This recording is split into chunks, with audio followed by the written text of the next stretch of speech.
something that she does that I don't know anything about that people ask me all the time about is dry needling, and she's done some dry needling training in her since she's been out of school. And I just want to briefly just tell a little bit about what dry needling is and how you use that in therapy. Okay, awesome.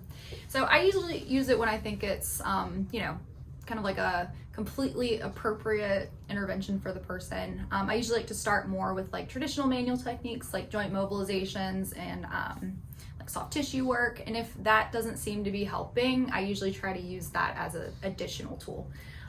So basically the whole idea behind dry needling is that you will stick a needle into a soft tissue such as a muscle belly, a tendon, or fascia.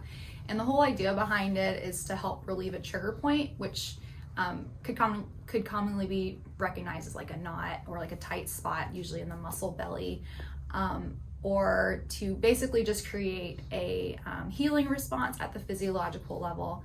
And this healing response is usually triggered by creating a micro trauma with the needle.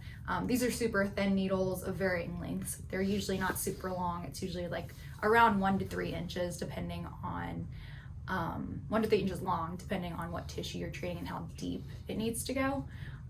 But yes, the needle does create a micro trauma and starts initiating a natural healing response that usually would happen if you had any type of other trauma, like a cut or something like that.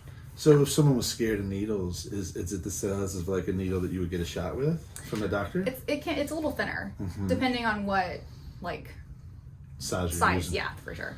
So because it's not delivering any medicine, so it doesn't have the hollowness of a needle that you would get it's usually a quick like in and out technique. It doesn't take very long, depending on how many areas you're treating and what's going on. But yeah, I'm not injecting anything into anybody.